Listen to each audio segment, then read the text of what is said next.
With a deep breath, the main character stepped into the machine, ready to travel back in time to a moment before the war, to a time when they could stop it from happening and save their kingdom, their mother, and all the people they loved.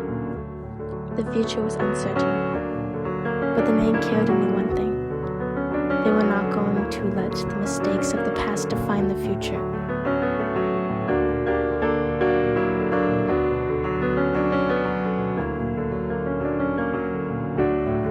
As the main character stepped into the swirling, luminous portal, anticipation surged through the veins.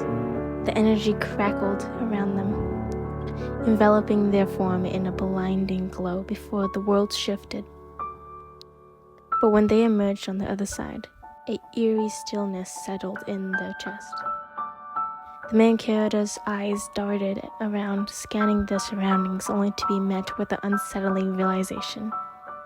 Nothing had changed. The breath grew shallow. The realization sank in like a cold blade to the chest. The main character was standing in the exact same place as before. The world around them, untouched, unchanged. The people, the mother, it was all for nothing. The portal had been the last chance, the one sliver of hope they had clung on to with desperate fingers, and now it was gone too. A hollow ache swelled in their chest, clawing at their ribs like a beast yearning to be set free. Their throat tightening as they turned away, the body heavy with exhaustion and grief.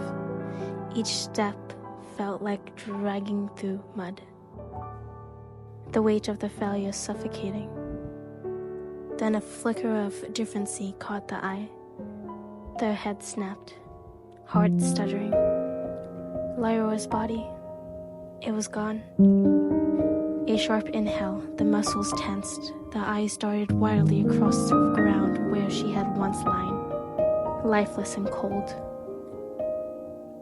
The breath they had been holding burst from the lungs as they turned, sprinting towards the door, shoving it open with trembling hands. And what they saw nearly brought them to their knees. The world outside was no longer war-torn wasteland, no longer gray, lifeless, and drenched in sorrow. Instead, an endless field of green stretched before them, rolling hills bathed in golden sunlight, flowers of every color swayed in the breeze. The petals trembling. The air was fresh, alive, carrying the sweet scent of grass and the warmth of the sun embrace. Tears welled in their eyes as they took a shaky step forward.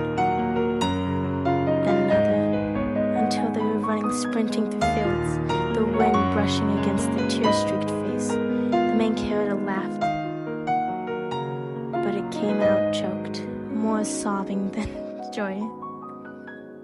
Their arms hugging themselves as if to make sure they were still real, still standing in the impossible paradise.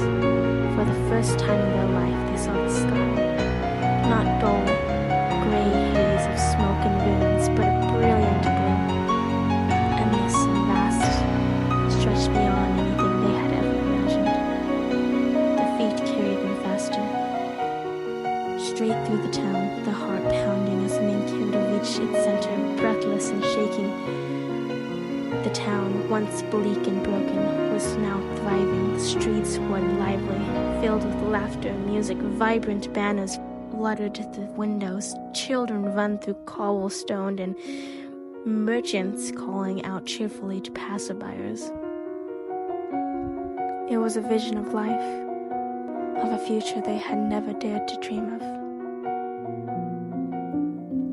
People turned to stare at them, murmuring in confusion at the state. Overwhelmed, they ducked into the shadows of the alley, pressing their hand to their forehead, struggling to process it all. It was all too much, too beautiful, too impossible. But as the main character stood there, shaking and overwhelmed, they noticed something else, something strange. Townspeople were gathering, heading towards the castle. Whispering filled the air, voices murmuring about an event. Their curiosity buckwheat. They wiped their tears and followed the crowd, pushing through their way.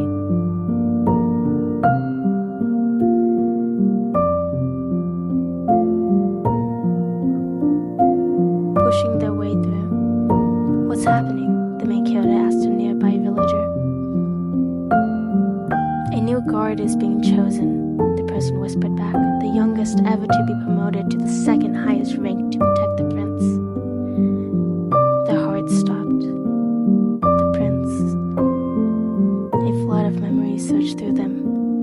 The creature from the future. The twisted, monstrous figure with thorns piercing through rotten flesh. The breath hitched. That creature had been the prince. By the time they arrived, the castle grounds were packed with people, bodies pressing together in anticipation. They forced their way forward, breath ragged, until they caught sight of him, the prince. He stood beside the king, but he was not the creature they remembered, not the monster they had seen in that nightmare future. He was human, beautiful even. Golden blonde hair fell in soft waves framing sharp blue eyes that held a quiet intensity. Freckles dusted his cheeks. His lips curved in a gentle smile. He looked young, about 17 years old. Normal. Someone who could have been an artist, a scholar. Someone who had never seen war. He wore a royal blue coat, lined with golden triangles. A mantle draped over his shoulders. A crown sat upon his head, its golden spikes connected by delicate diamond strands, as though the stars themselves had been woven into the design. The sight made them dizzy. This was not the prince they had known, and yet they knew what fate had in store for him.